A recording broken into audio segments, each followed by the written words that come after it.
Welcome to today's Seed World Strategy webinar. My name is Alex Martin, and I serve as an associate editor for Seed World. And today, I'm happy to be your host. Today's theme is Soil Health to Feed the Seed, which is just in time to celebrate World Soil Day today. So happy World Soil Day, and thank you for joining our webinar. We're going to be live tweeting during today's webinar, so if you'd like to join our conversation, please use the hashtag strategy webinar to connect with us. We'd also like to let you know that today's webinar is being recorded and is going to be made available at seedworld.com following the proceedings. We have quite a lineup of speakers today. Presenting our webinar today is Rob Myers of the University of Missouri, Christine Morgan of the Soil Health Institute, and Keith Berns of Green Cover Seed. And during the presentation, you're likely going to have some questions for our speakers. Please type these into the chat box at any time during the webinar, and we're going to address them during the Q&A session we'll hold after all of our speakers finish their presentations. Soil health has become such a popular and important subject to farmers, but how should the seed industry start promoting soil health? Together, we're going to learn why soil health has gained so much popularity recently, what key factors influence soil health, and how soil health feeds the seed and produces better crops. So to start off today, our first speaker of the day is Rob Myers. Dr. Rob Myers is Regional Director of Extension Programs for the USDA North Central Region Sustainable Agriculture Research and Education Program, and serves as the SARE National Liaison for Cover Crops and Soil Health. He also holds an appointment as an adjunct faculty member in plant sciences at University of Missouri. He has grown cover crops in over 20 field seasons and is a frequently invited speaker on topics related to cover crops and soil health. He served as co-chair of the National Working Group on Cover Crops and Soil Health and currently leads a Midwest region training effort on cover crops. His PhD is in agronomy with a supporting emphasis in ag economics and is from the University of Minnesota. And he grew up on a family farm in central Illinois. Thanks for joining us today, Rob, and go ahead and take it away with your presentation. Thanks very much, Alex, and glad to be here with you and have you all on the webinar today. So I was just asked to kick things off with a few remarks about some of the things that are going on related to soil health and how these might have some implications for seed companies across the U.S. And I know Christine and Keith will both be adding their perspectives to this as we go forward. So the three questions I was asked to hit upon with Alex are, how have attitudes shifted towards cover crops and soil health in the U.S.? As you're all aware, there's really been a growing interest year over year in these practices. And how can we use soil health practices to create a better growth environment for our cash crop seeds? Because, of course, that's the bottom line for all the farmers that are growing these commodity crops. And then finally, the connection of seed companies to the soil health movement. And again, I know Christine and Keith will also have some comments on these topics. So first of all, one thing we did through my office was to take a look at the 2017 Census of Agriculture. As most of you know, the Census of Agriculture is a major survey done once every 5 years, and then it takes them a little while to analyze the data. So that 17 census, the figures were just released this past spring. And they reported there were 15.4 million acres of cover crops in the United States. So that was about a 50% increase over the previous survey in 2012. And those cover crops were used on over 150,000 farm operations. And really, pretty much every crop producing county in the United States had some cover crops being used. There were 8 states that more than doubled their cover crop acreage in that 5-year stretch, and you can see some of those listed there, ranging from Iowa and Illinois to states in the South, including Arizona and Mississippi, and then even in the Northeast like Vermont. No-till acreage was also increasing during that time period, and in the census they define no-till pretty broadly, so it would include both continuous no-till and rotational no-till, but a total of 104 million acres of no-till across the U.S. If you looked at the state distribution of cover crops, you could look at it in a couple of ways. On the left side of the screen, you can see cover crop acres just based on the number per state. And the darker purple or blue areas are the states with the most acreage. Not surprisingly, many of those are our bigger ag states where there are more row crops, including the I states in the Midwest, Texas. You can see that Georgia had quite a few down in the Southeast. But we could also look at the percent of available cropland in those states and how many acres of cover crops do we have in relation to where they could be planted in terms of where we have row crops. And then you can see that that shifts a little bit more towards the eastern part of the Corn Belt. Some of the mid-Atlantic states are particularly high, some of the southeastern states not as high in the Midwest in that regard. And many of you are aware of that in our Midwest states we might see 5 to 10% adoption, whereas some of our eastern Corn Belt states we have 20, 30%, even over 40% adoption in Maryland, where there's been a long-standing education and cost share program available. So my main takeaway there is that higher levels of adoption are possible. And in fact, of course, we're seeing increased adoption over time. If we look ahead at projected growth, just kind of based on the growth we had between 2012 and 2017, although we know no trend lines hold forever, obviously, but if we kept that compounding rate of 8.4%, by the next census of ag, we'd be to 23 million acres, and within a decade, we'd be to 40 million acres. And for seed companies, I think the takeaway there is that would create a need. We've done some analysis of over 1 million acres of seed production for that cover crop market, that 40 million acre market. And that would be over $1 billion worth of retail sales based on a survey average of $25 an acre being spent on cover crops. This is an image we produced through the SARE program to kind of illustrate the many different benefits of cover crops. I've reflected as an agronomist the fact that, we have a lot of different practices we use to grow our cash crops, but most of them, of course, are just giving us 1 or 2 benefits. And what's so unique about cover crops, in particular in relation to soil health, is the many different benefits they provide. Switching to the no-till acres, I mentioned 104 million acres of no-till. You can see that those are particularly concentrated in the Great Plains states, but also in states like Iowa have pretty high adoption levels, in part because of the large number of crop acres. You can also see high adoption in states like Kentucky, Tennessee, Virginia, North Carolina. So that, of course, is growing as well and is another key part of the soil health practices we're encouraging nationally. And then looking at percent of acres in no-till, a little different distribution when we look at it that way. Tennessee stands out as the highest. Even states like Montana that have a lot of wheat grown with either no tillage and continuous tillage or rotational no-till, pretty good distribution across the country in that regard. So in terms of improving soil health, wanted to take just a few minutes to look at that. Many of you have seen the NRCS 4 principles of soil health. Things like keeping the soil covered, minimizing soil disturbance, increasing biodiversity, such as adding cover crops, and then promoting living roots in the soil year-round. And of course, cover crops can fit with all those things, but other practices come into play as well, including nutrient management. Sometimes we see a 5th principle discussed, and I think it's relevant for many of our farmers, which is the integration of livestock. Now, we do have less farmers than we had in the past that have their own livestock, but many do have a nearby neighbor that has livestock. And so we're seeing, in some cases, cash rental, where somebody using cover crops on their corn, soybeans, or cotton acreage are able to make some extra income from a neighbor bringing their cattle in to graze or adding cattle or other grazing animals themselves. And we see some benefits to the soil health from having those grazing animals in the landscape. Part of that relates to the biology of the soil. You've probably seen an image like this. This is one from NRCS, and it just simplifies the incredible biodiversity in the soil.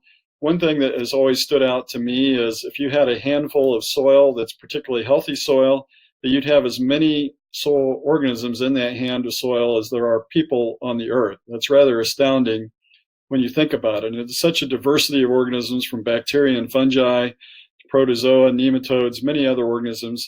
Of course, there's only a few things we can see, like the earthworms, so most of these are microscopic, but they have an interesting interplay, and Keith Berns will be talking in a moment, has coined the underground carbon economy. Keith may talk more about that.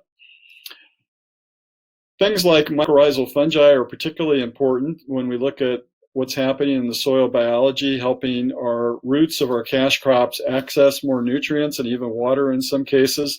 A simple way of looking at it is those mycorrhizal fungi and their association with our cash crop roots effectively allow that crop to explore a larger root volume, getting access to more nutrients and moisture.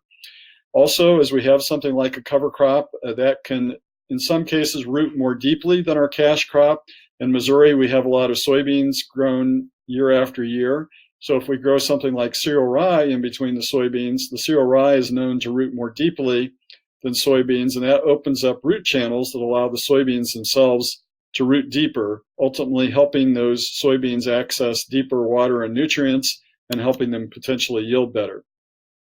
One way of looking at this, if we compare a tilled situation versus a cover crop no-till situation side by side, is what's happening below the soil, even in terms of the physical aspects of soil biology. So we get these macropores that we can see here, both from earthworm channels and the root channels from both the cover crop and the cash crop. Those are incredibly important for helping get moisture into the soil instead of running off. And when we do the tillage, we're creating an environment where all those macropores are destroyed, which really affects water infiltration. So just to show that in practical terms, this is an image that Keith actually provided to me this spring from a farm in Oklahoma. And on the left is the farmer's field that he's had in long-term no-till and cover crops, same soil type across the road that's conventionally tilled, no cover crop. And you can see a huge difference there in terms of standing water on the field, water in the ditch. And of course, this year we had 19 million acres that couldn't be planted, prevent plant acres, at a cost of $4.2 billion to the federal tax treasury. This is a big deal. If we can get that water to infiltrate the ground, that in many cases, not every case, but many cases will allow us to plant earlier and help those crops get off to a good start. Of course, we're seeing new trends like planting green, where farmers, in this case, this is a farmer going out and planting soybeans into cereal rye that's 4 or 5 feet tall. As an agronomist a decade ago, I wouldn't have imagined anybody would even attempt that, but we're seeing more and more people find success. Maybe not something for a first-time user of cover crops, but the key thing for soil health is as we grow these cover crops for longer, let them get a little more growth, and especially if we can get them there from fall all the way through spring, like cereal rye provides, that's going to really help our soil biology. So looking at the considerations for seed companies, and I'll wrap up shortly here, one of the things is there is an opportunity, I think, to potentially label relevant crop varieties as cover crop compatible or maybe soil health friendly varieties. So do you have some varieties at your company maybe that do reasonably well if they're harvested a little earlier? That maybe gives us an extra 2, 3, 4 weeks to plant that cover crop and get it established in the fall. Or likewise, is it a variety that can tolerate a little bit later planting so that we can get more growth of the cover crop in the spring? So that's something I would love to see more seed companies thinking about, maybe having certain varieties designated as cover crop compatible or soil health friendly. I know many of you have demonstrations across your regions that are very valuable for showing farmers how the different varieties perform. Typically, of course, most of those are being done with conventional operations. So can we maybe instead try doing some of those demonstrations with soil health management in place, like some combination of no-till and cover crops potentially? We do need to evaluate the role and impact of seed treatments. I expect we're going to continue, of course, with fungicide seed treatments, but we're learning that there may be situations where we need to back off of using insecticides on seed treatments. Slugs have become a concern in certain no-till and or cover crop situations. And we know that those neonicotinoids in the seed treatments can be an issue for ground beetles that are the primary predator of slugs. So something we need to be looking at.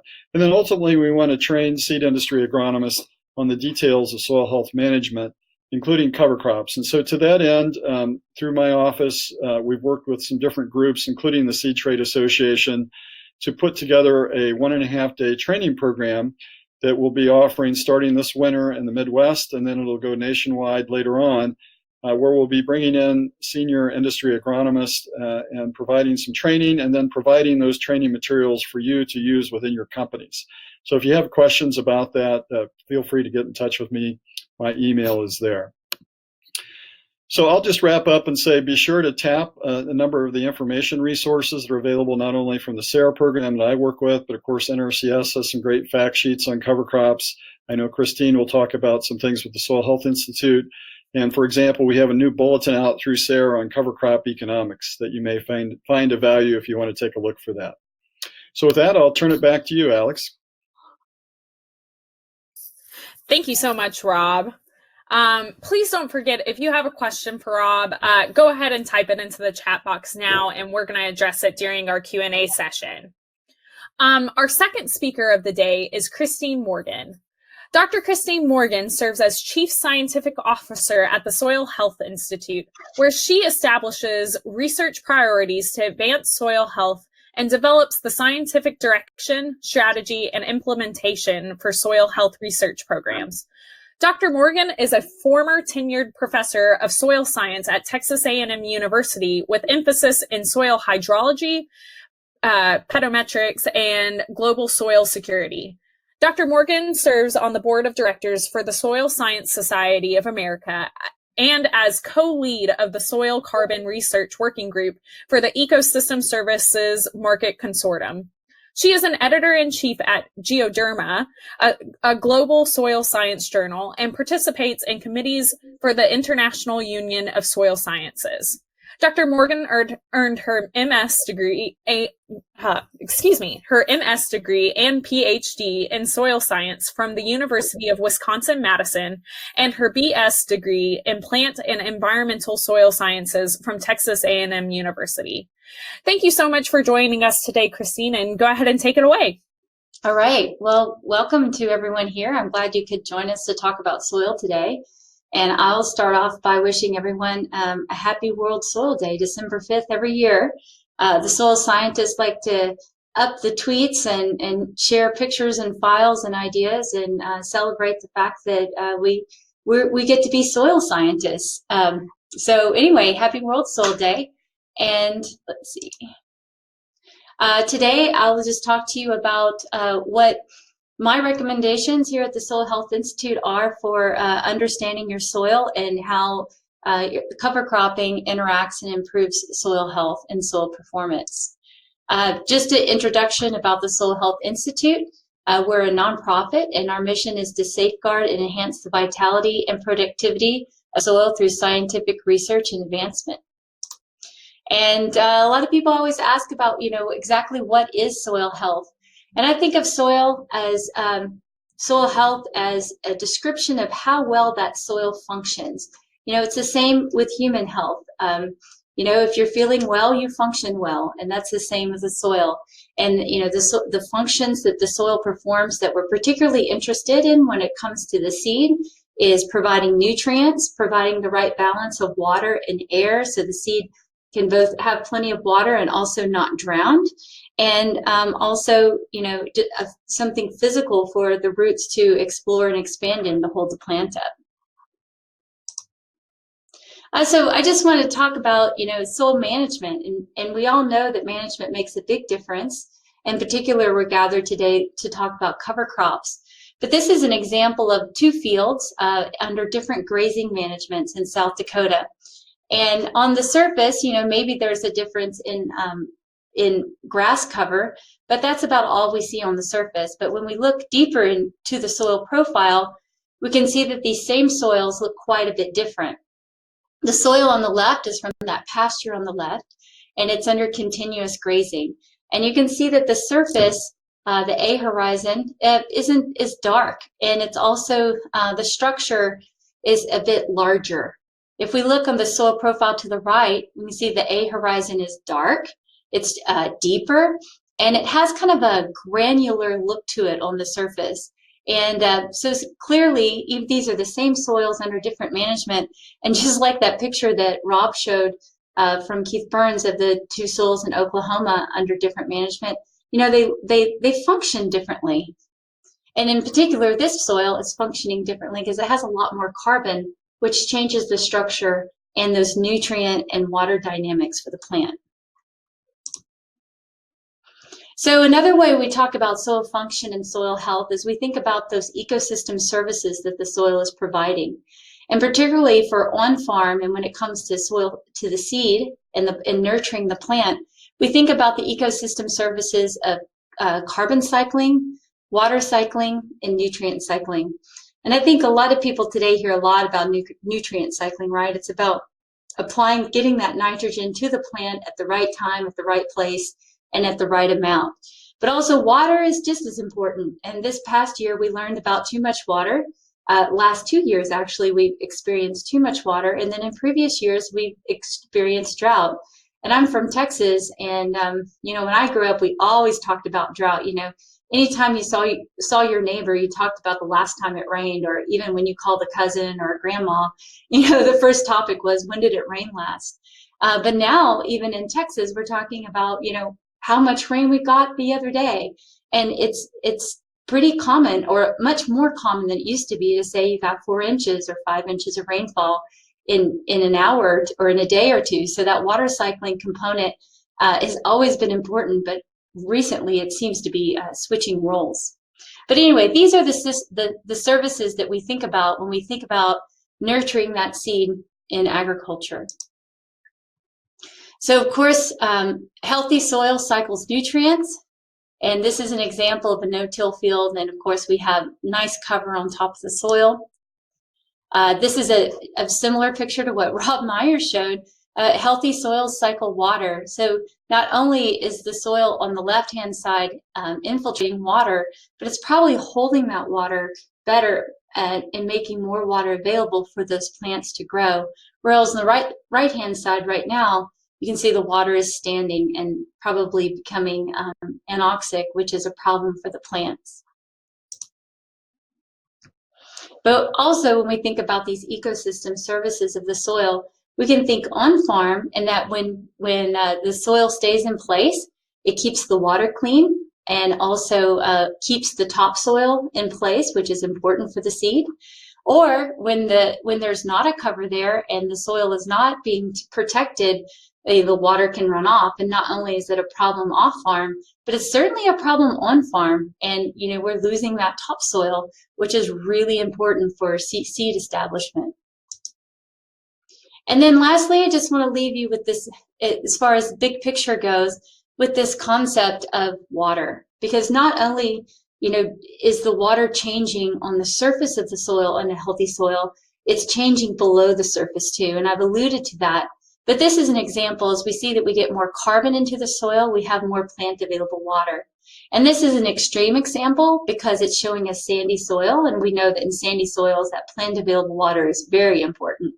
But also, we could do the same graph in really clayey soils and show how even when clayey soils are wet, when they have good soil health, they also have the appropriate amount of air in them so that the plant doesn't drown.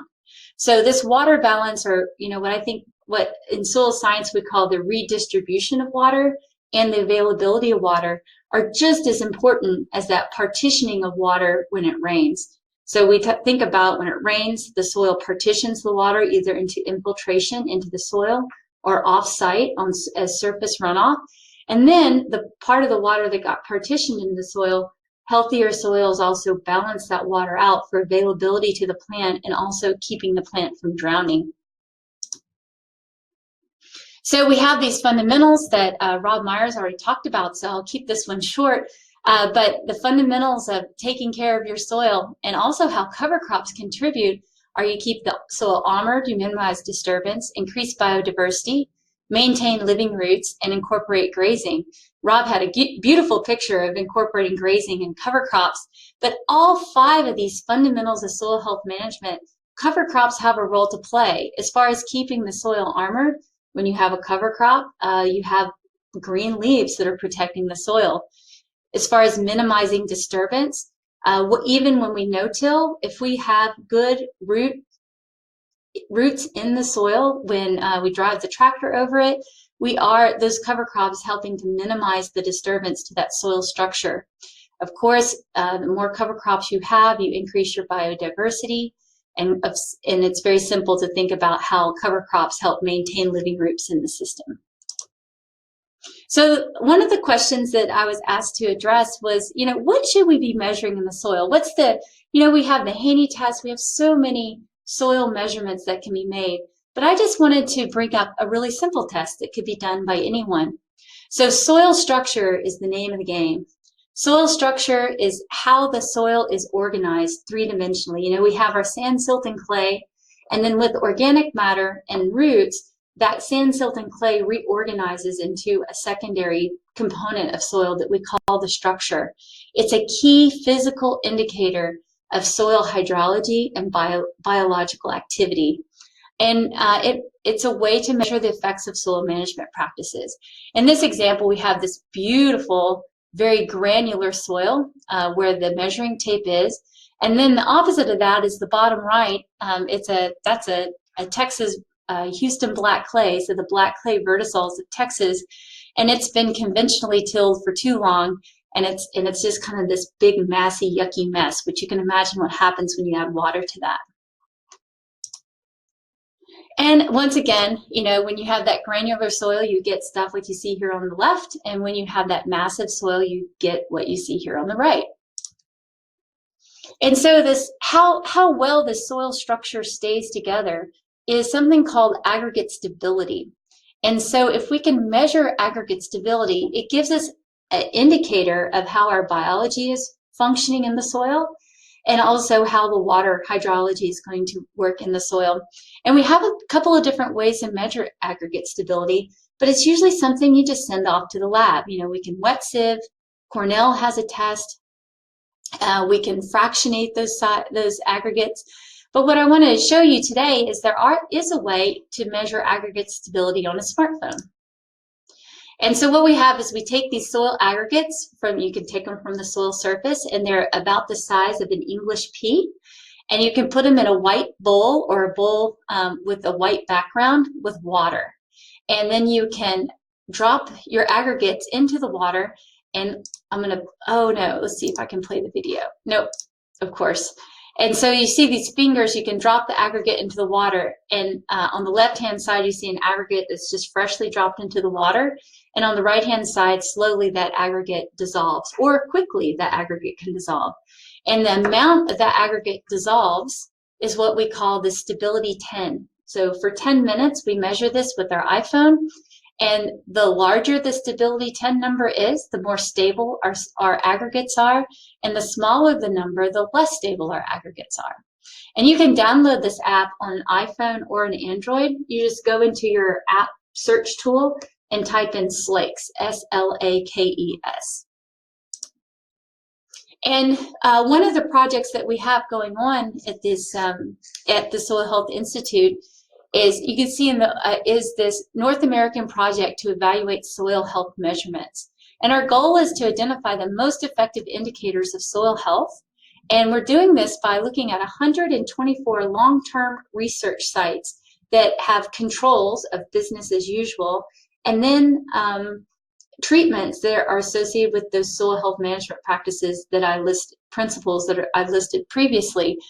And all of these sites have had these management practices for over 8 years, so they can really expect, to be able to see the outcome of these soil health practices.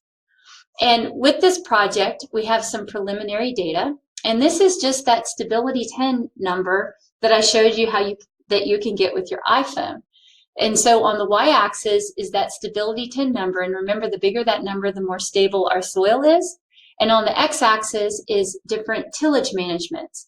And so we go from conventional tillage, conservation tillage, no-till, perennial, and strip till. And you can see as we minimize disturbance more and more, we have this stair-stepped effect of increased aggregate stability. But the really cool thing is we also can look at that same soil with soil with and without cover cropping. And once again, we can see that cover crops really contribute to the stability. And interestingly, I am not showing this data, but if we look at really sandy soils, we could find no difference in aggregate stability with tillage, but we could still find an even more significant difference between aggregate stabilities with cover cropping. So cover cropping has a real key role to play in all soils, but especially in sandy soils, and improving that structure component that I've been talking about. And other projects that we have going on at the Soil Health Institute include looking at what it costs for farmers to implement soil health promoting practices. Particularly of interest to this group is we'll be interviewing 100 corn and soybean farmers and partial budgeting the economics of cover cropping. And so far what we have found is that cover cropping does actually increase profitability through reduction in application of nutrients, but we still have the cost of the cover crop seed, that is in the economics as well.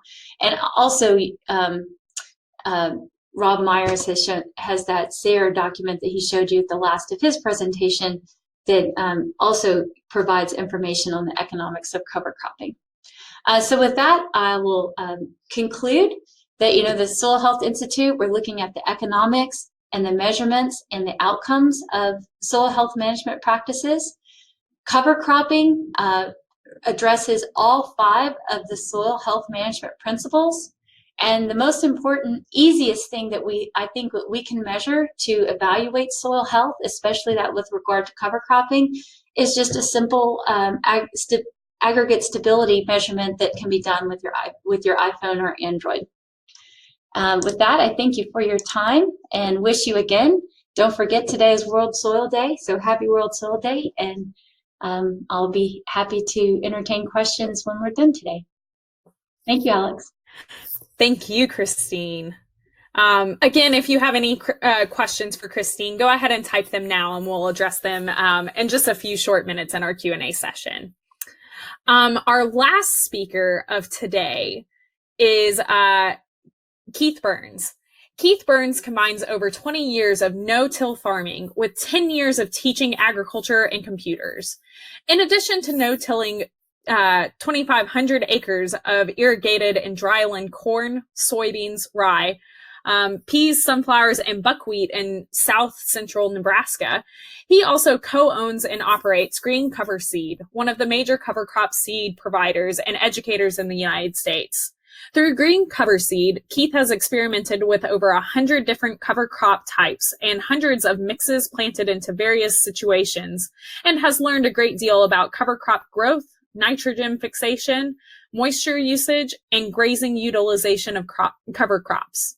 Keith was honored by the White House as a 2016 Champion of Change for Sustainable and Climate Smart Agriculture. Keith also developed the Smart Mix Calculator, one of the most widely used cover crop selection tools on the internet. Keith has a master's degree in agricultural education from the University of Nebraska and teaches on cover crops and soil health more than 30 times per year to various groups and audiences. Keith was also recently appointed by Nebraska Governor Pete Ricketts to be the chairman of the Nebraska Healthy Soils Task Force. Thanks for joining us today, Keith, and go ahead and take it away. Okay, well, thank you, Alex, and thank you, Christine and Rob, for great presentations and kind of setting the table for what I'm going to talk about here as well. So Rob and Christine did a great job of putting a lot of the basics out there. I'm probably going to do a little bit of duplication in what I talk about and also build upon that a little bit. And then also look at things more from the perspective of a seed company, because that is what we do. And I'll give you a little bit more information about that as we go. I wanted to start out with this picture because it's a really great picture. This is actually from a wildlife food plot, but the concepts are the same. What I like about this picture, and it says cover crops to feed the seed and the soil. There is so much diversity in this picture. And what we're trying to do when we develop a cover crop mix, when we try to get seed out for a customer, is what we're really trying to do is emulate nature and natural systems. And so what we want to do, let me go back to that picture here. What we really want to do is we want to try to emulate as much as we can the diversity that we would see in a native system. And that's always going to have multiple crop types, multiple plant types, so warm season things, cool season things, broadleafs, legumes, grasses. And that's what you see in this picture. Of course, you see the turnip in the forefront, but once you really look at it, there's clovers and there's brassicas and there's barley and there's oats and there's all sorts of things in here. And that's really our goal when we make a cover crop recommendation for one of our customers, is how close can we come to emulating a native or natural system. And a lot of it has to do with the diversity. And I'll talk a little bit more about that here as we go. So when we look at soil health awareness trends and kind of where the industry is at right now, Rob had some really good numbers. The numbers that he was pulling off of with the Census of data, and also Rob is pretty involved in doing more periodic surveys with people on cover crop use. So he's got a really good pulse on it. But Rob, I think you would probably agree with me that, right now, if you look at this diffusion of innovation bell curve here, we're probably, as far as people adopting cover crops, I think you said there was 150 some thousand farmers in 2017, but we're probably still kind of somewhere in the early adopters. The innovators have been doing it for 10 years. The early adopters are coming on. There's maybe just starting to get into the early majority. But if we are, we're just barely. So I think that we're still very early in this. Like I say, the innovators have been doing it for quite a while. And I think also there are kind of different categories when you look at cover crops and soil health. So for example, people that are doing things like intercropping cover crops into their corn, doing relay cropping or polycropping where you're growing multiple crops at the same time. Rob mentioned planting green. Both Rob and Christine referenced livestock integration. I would say those things are fairly high-level cover crop and soil health things. I think for those types of things, we're probably still in the innovator stage. There's probably only a few percent of the people that are doing that, or at least doing it very well or very consistently. When it comes to things that maybe don't require quite as much management, don't require quite as much investment in both learning and equipment. So for example, just harvesting corn, planting cereal rye, letting that grow up, and then terminating that and planting soybeans into that. Very good system, but it's a relatively simple system, not a lot of diversity, not a lot of management required there. I think that we're into the early adopters and possibly early majority, because there's a lot more people doing that type of thing than some of these more complex ones. So I guess the point of that, and the point of a lot of the data that Rob showed, is that there's a tremendous potential out there with the growth that we have had, with the growth that we're projecting. We're still just in the early adopter stage. So there's a lot of acres, a lot of producers out there to come on board yet. So I think it makes for a lot of opportunities for seed companies, whether you're selling cover crops or not. That's a decision you'll have to make, but I think it leads to a lot of opportunities. Just wanted to show you a quick chart here. This is our growth of our company, Green Cover Seed. We founded in 2009. It actually started in 2008, where we wrote a SARE grant. We worked with Rob and his folks, his program. Got a small SARE farmer rancher grant, and we did put moisture sensors in the soil because we wanted to answer the question, are these cover crops taking all the moisture that we'll need for our next cash crop? And because that's a legitimate concern, and it was certainly a concern that we had.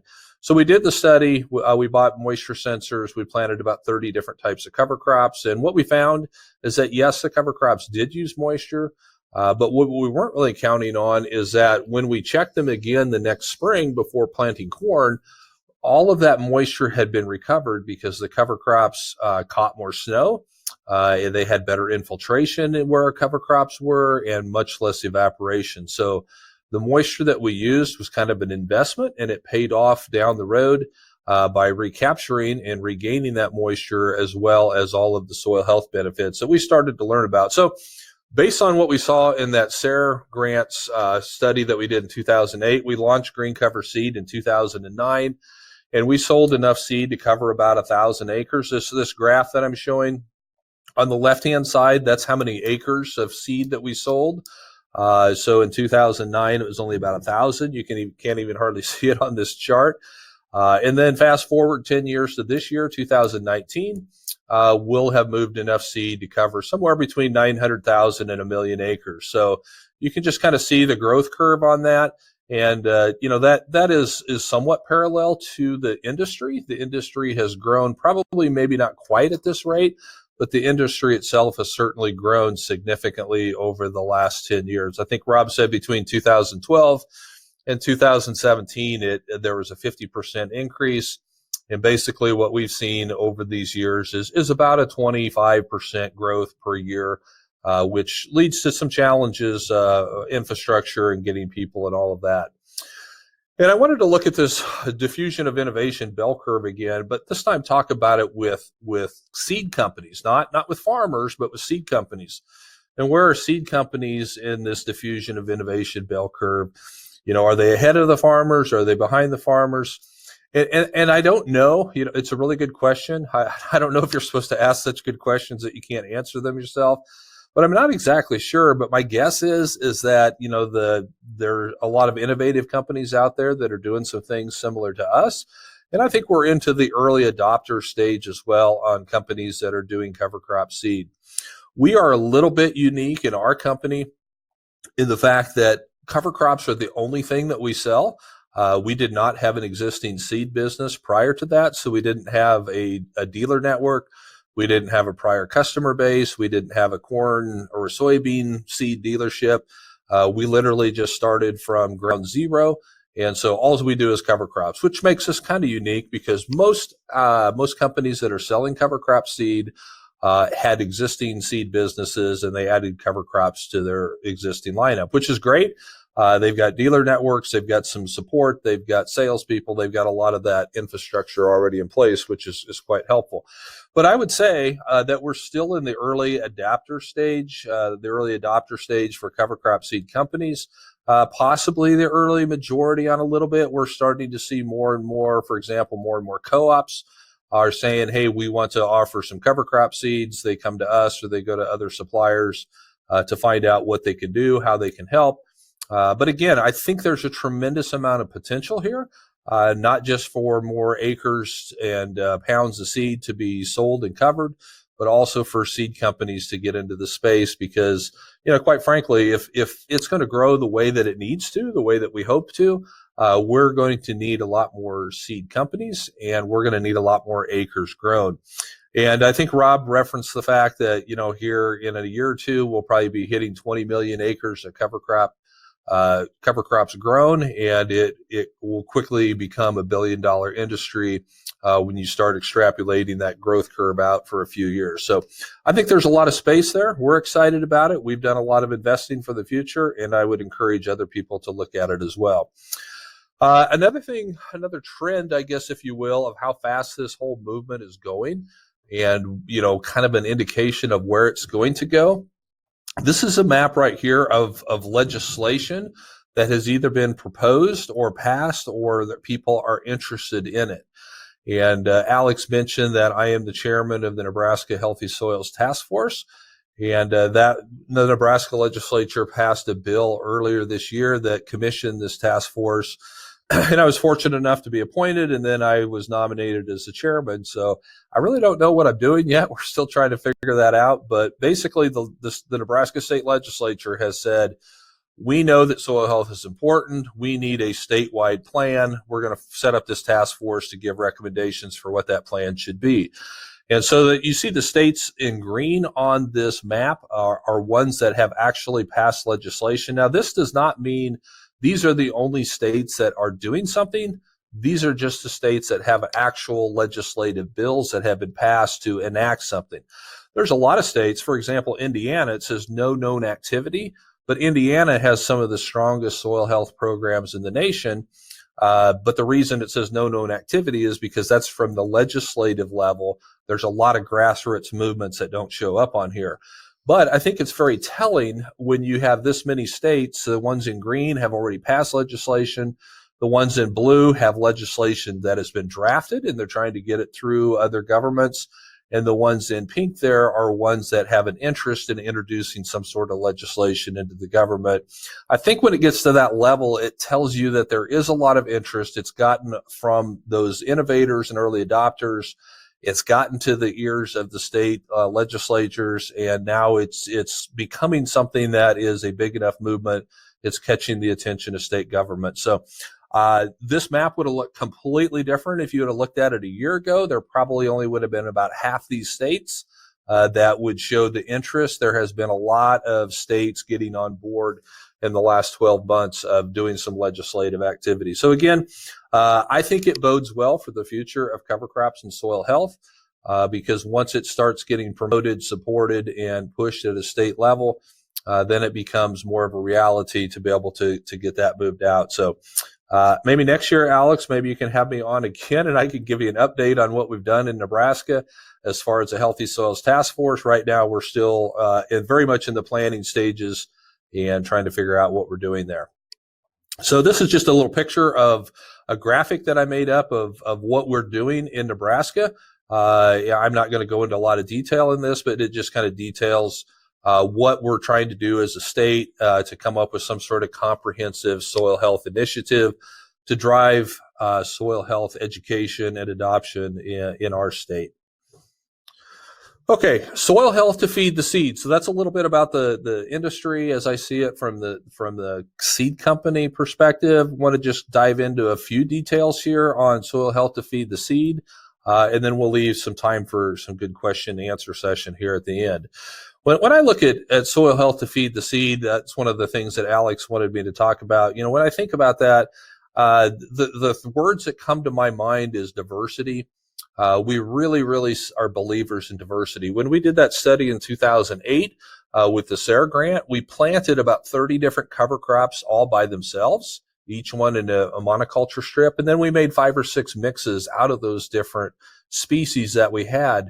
And because we had the moisture sensors in the ground and we were reading them on a weekly basis, it was pretty easy to see changes because we were always out there looking. And one of the things that we noticed, and this has been backed up by other research from other places and experiments, what we noticed is when we put the cover crops in a diverse mix, whether it be 4, 5, 6, 8, 10 different things in a mix, we just noticed that everything looked better than it did when it was growing just in a monoculture strip by itself.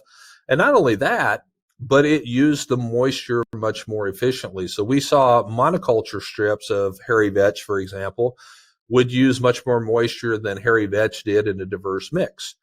And so it was really encouraging to us to see that the mixes were more efficient in the way they use moisture than a monoculture did. And if you think about it, it really makes sense because the most competitive plant is another plant of the exact same type right next to it. So the most competitive thing to a corn plant is going to be another corn plant. The most competitive thing to hairy vetch is another hairy vetch plant. But you put hairy vetch and corn together, now they're not so competitive because they don't have roots at the same depth. They don't have the same nutrient needs at the same time.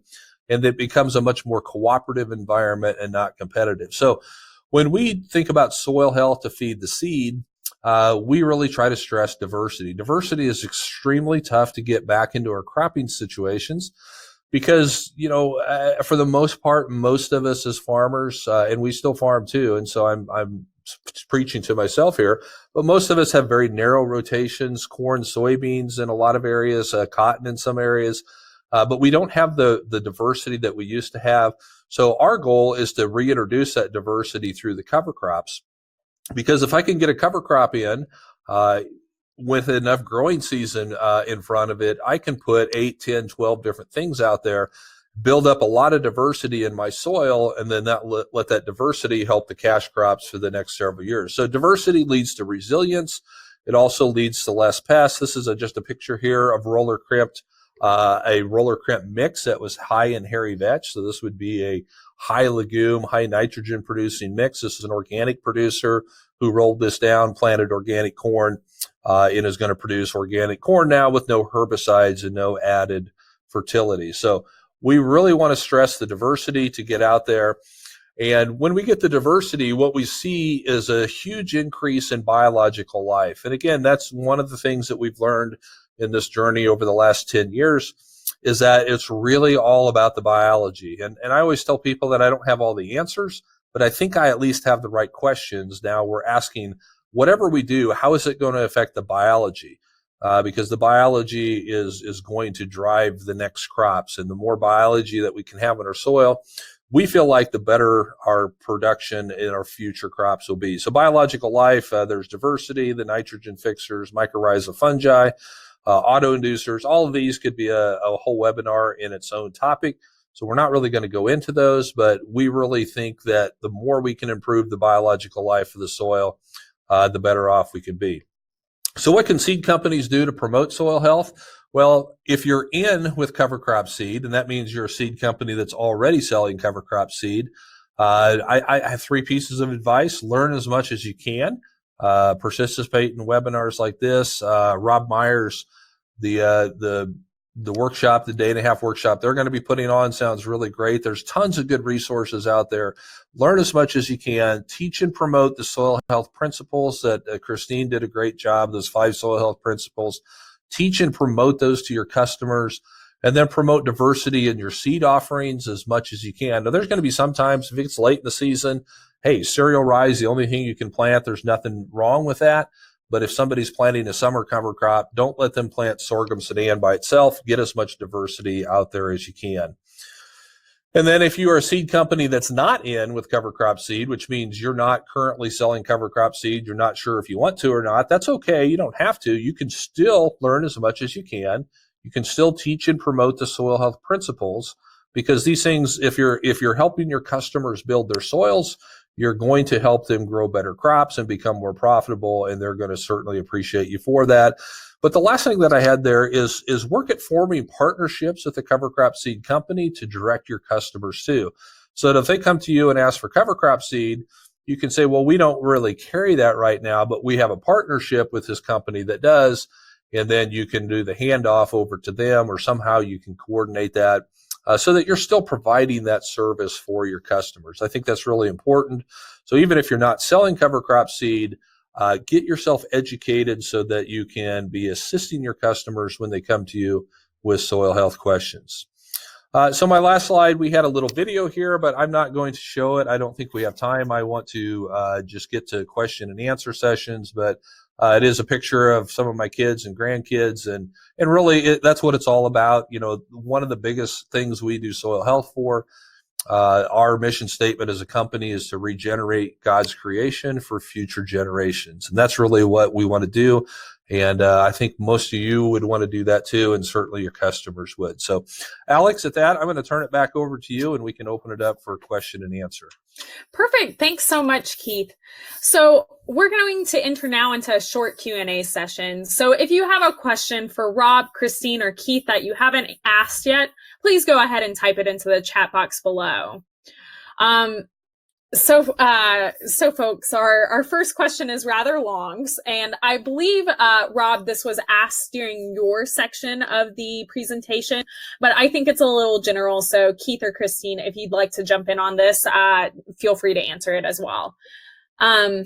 Producers in southern Alberta sometimes only encounter 3 to 4 inches of rainfall a year. Even producers who have been no-till for 15 plus years are still contemplating Kim fallow due to a lack of rainfall over the past 3 to 4 years. How can a producer dealing with a lack of moisture availability see a benefit from a cover crop that will further use up and deplete their soil moisture? And then there's a little bit extra of the question, but I think that's the nuts and bolts of the question. Sure. Well, this is Rob again, and I know Christine and Keith can address this at least as well, if not better than me. But just briefly, you know, this is a common question we get from the Western regions, that you're growing this plant and surely it's going to take away moisture from the cash crop. And I can tell the person asking it understands that there's much more to it than that, but is asking, you know, what's the message for producers? And I think it's maybe put best that I've heard it by Gabe Brown, who's a well-known farmer rancher in North Dakota, central North Dakota. He has about 14 to 15 inches of annual rainfall, probably only a few during the growing season. And Gabe says for him, it's been all about getting every single drop of water into the ground. And he found that when he started using these practices, cover crops in combination with no-till, and then started grazing, that he was able to increase his rainfall infiltration several fold. And so even though we might think, oh, it's only raining an inch this month, if half of that is running off, that is a big problem. And so we need to get every single drop into the soil through these practices. So that's the simplest way I can articulate it. But Christine, you're our expert in soil hydrology. What would you say? Well, I guess I only have one experience to draw back to, and when I was at Texas A&M University in Vernon, Texas, there's a research station, a center there, and they've looked at long-term impacts of cover crops. I don't recall what the annual rainfall is, but they consider themselves to be in a stick to arid soil moisture regime. And essentially what they were finding is the same thing that you alluded to, Rob and Keith, that the cover crops did take water out of the surface, but they were finding more water down deeper. So it was banking the water for later. So that's pretty much what I know about that. Yeah, I'll just add to that too. Cover crop application in arid areas like what this question is referring to, the application and management of these are going to be completely different than where they are in wetter areas. Guys in the eastern corn belt are using cover crops to get rid of moisture. Other people are using cover crops to conserve moisture. So it really depends on how it's managed. In a situation like this, and like what Gabe Brown does, if you're going to plant a diverse cover crop mix like that, it's not going to precede a cash crop. It is going to be your crop for that year. And so you're not really looking at planting this cover crop and then directly planting your next crop straight into it. You would plant the cover crop, you would graze it with livestock to get some income off of it, and yet still have the diversity and the benefits from that. So, from a moisture management standpoint, it's all about how long you allow the system to recharge after the cover crop has used the moisture, because it is going to be a much more effective system, but you have to have some moisture take advantage of the benefits that the cover crops gave you. So it takes a little time, and timing and management is crucial. Perfect. Thank you so much, everyone. We have just a few minutes for a couple of more questions. So our next question, I think, Christine, you might be able to answer this one best, but again, anyone else can jump in if they'd like. It asks, is there any research findings on the use of cover crops in the reduction of soil pH, especially on the surface of the soil? I.e., can a cover crop address an acidic stratified layer of soil to improve pulse crop yields? Rob, I think I'll let you answer that if you have an answer. Well, I don't think I have seen a good research study on that, but as we add organic matter to the soil through the use of cover crops, we're going to start to do some things that help modify pH to some extent. Keith, have you seen any research specifically on that question? A little bit, and it's fairly informal. I know Ray Ward with Ward Laboratories, he had some studies, again, fairly informal studies off his own crop ground here in Nebraska. And again, he was dealing with a low pH situation, and he planted two cover crops. One was primarily grasses, and the other one had a much higher level of broadleaf plants. And he planted them in the summer after wheat harvest, so they had a long time to grow. What he found is that there were much higher levels of calcium that the broadleaf plants were bringing up, because broadleaves tend to be deeper rooted. They tend to have the big tap roots. And so he saw a lot more of the calcium that had leached down in his soil profile being brought back up by the broadleaf plants versus the grass plants. So again, this is pretty informal, but his theory is if you have low pHs and you have the opportunity to plant a lot of deep-rooted broadleaves and let them grow for a long period of time, they're going to bring up some of that deeper calcium and deposit it back up on top of the soil to help moderate those pHs. And Rob's exactly right. The more carbon that you can put into your soil, the less pH matters. Your highs and your lows will be buffered by additional organic matter and the presence of more carbon in your soil. Awesome. Thank you so much, Keith. I think we have just enough time for about one more question. And Keith, I know this is definitely a question for you. What is the cost of switching off to a cover crop? Yep, good question. So, it really varies depending on what you're doing. We've had cover crops go out the door as cheap as, $10 to $12 an acre. That might be a, relatively low rate of some, brassicas like seed corn fields where they're just broadcasting some brassica seed. You can do that for $8 to $12 an acre. A fairly basic mix that you're not going to graze. A lot of times we'll say $18 to $22 an acre. We'll do that. You won't get many legumes. Legumes are going to be the expensive part of any cover crop mix. So if you're trying to get by on the cheap, you're not going to be able to have a lot of legumes out there. But $18 to $22 will catch a fairly basic mix to do some good things for soil erosion prevention, building some biological matter, enhancing biological life, but not a lot of legumes in that. If you want to start adding legumes, you're probably starting to look at that $25 to $35 an acre, but the trade-off is you're producing some nitrogen, which has some value. And then when we start looking at grazing mixes, if you're going to put cattle out there, a lot of those grazing mixes will run $30 to $35 an acre. And then if you're doing something really specific or really special, like you're trying to go after nematodes in a potato field, or if you're trying to produce all the nitrogen that you can for an organic corn situation, you can spend $40, $50, $60 an acre if you're really going after some very specific needs. We figure the average cover crop cost on all the mixes that we do is probably around $23 to $24 an acre. And I just quickly add, as Christine said, you can reduce some cost, maybe with fertilizers and other things, as you have multiple years of cover cropping or soil health practices. And in the long run, we do see yield increases. It may not happen for the first year or two, but those things factor in. So check out that SARE cover crop economic report and some upcoming research that the Soil Health Institute's doing. And a good point, Rob. And I'll also add, if all you're doing is planting cereal rye into corn and then followed with beans, which I said there's a lot of acres that get done like that, that can be done probably somewhere in that $10 to $12 range as well for seed cost. That's a fairly low cost situation. Perfect. Well, thank you, everyone.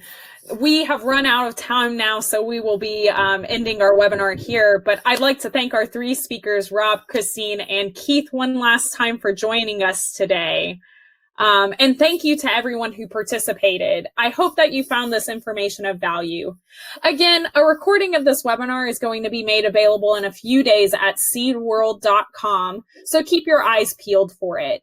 Thank you again, and we hope you all just have a terrific day. This is Alex Martin of Seed World signing off.